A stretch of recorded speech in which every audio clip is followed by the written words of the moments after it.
Hi, this is Karen Elizabeth, and I want to share with you a little bit more about Steven Covey's book, but also, a lot of the concepts that he's talking about are really excellent for us who are into developing ourselves, especially developing our four areas of intelligence, which are physical, mental, emotional, and spiritual. So Stephen Covey, in his book, The Eighth Habit, is debunking some of the myths that we have. And I want to read these to you because, you know what? This will clear up a lot of the questions you might be having about your success in life. One of the things, the questions that he asks is this: are we basically a product of nature, our genes, or of nurture, our upbringing and environmental conditions? What do you think? Do you have an opinion on that? Well, I'm going to tell you his opinion. Also, again, based on a lot of analytics and knowledge from many different sources. Stephen Covey, he's won wonderful awards, so I feel that he does have a good handle on this discussion. It says here, the very question itself is based on a false dichotomy. Okay, so do you understand what that means? Dichotomy. A false understanding or a false premise, right?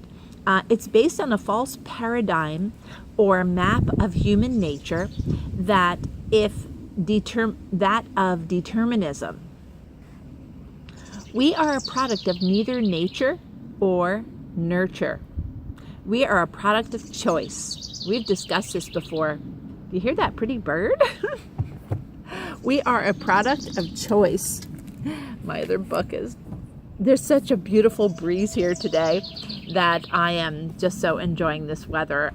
It's just gorgeous out. I love summer, don't you? We are a product of neither nature or nurture. We are a product of choice because there is always space between stimulus and response. And if you recall, we had talked about that earlier, and of course we learned this in our class, the Master Key Experience, about you have stimulus and then you have response. And many people just, they just have a stimulus and they just react. But we do have a choice as to how we will respond. And that's going to be based on certain things, certain principles, and certain practices, right? Okay. So because there is a space between stimulus and response, as we wisely exercise our power to choose based on principles, and again, we have to think about what the principles are: integrity, honesty, kindness, love, respect. These are the principles that are based on the natural laws, as natural laws like gravity. They're similar in that they have no positive or negative, they just are. And we can choose to align ourselves, in other words, create values or choose the values that cooperate with those principles or not.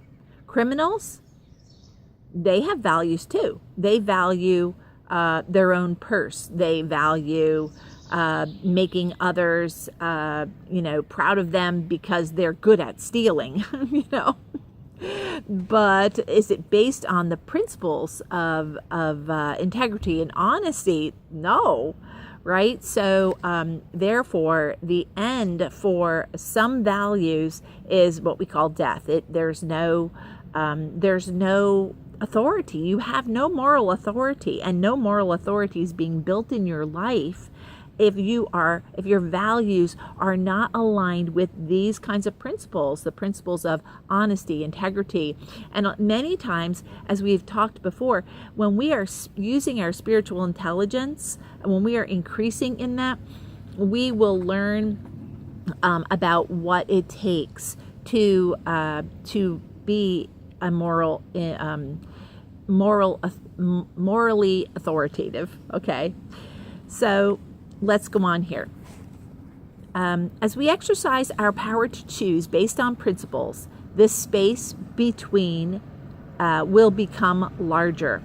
Little children and people who are mentally handicapped may not have that space, but the overwhelming majority of adults do. Determinism is deeply embedded into present-day culture and is reinforced by the terrifying sense that if I do have choice, then I am also responsible for my present situation. Until a person can honestly say, I am what I am, and I am where I am because I so choose to be there, that person cannot say with conviction, I choose otherwise. So choice is part of us being human beings. No other part of nature has choice. So basically, we can debunk that myth, right? The next one is, I'm going to just go on to this one. Must we develop all four capacities or intelligences? And that's what I spoke of before, right? It says the answer is yes, because we won't really be able to develop any one of them to its mature, sustainable level without working on all four. This is what integrity means. It means the whole of our life is integrated around principles. Our capacity for production and enjoyment is a function, in the last analysis, of our character, our integrity. This takes constant effort to develop the physical muscle fiber, the emotional, social muscle fiber, the mental muscle fiber, and the spiritual muscle fiber, by getting us out of our comfort zones and doing those exercises that cause the fiber to break, the pain, right? Then it is repaired and enlarged and strengthened after the proper period of rest and relaxation. So these are the two things I wanted to share with you today. I think I agree with Steven Covey on this, that we do have a choice, and that our four intelligences need to all grow up together. So I hope this encourages you. Remember that if you have ever had an amazing experience where it changed your life, if you've had that, just remember that it could happen again, and your life could change again.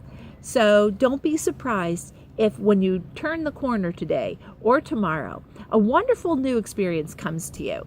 I bless you today. Have a great day. This is Karen Elizabeth.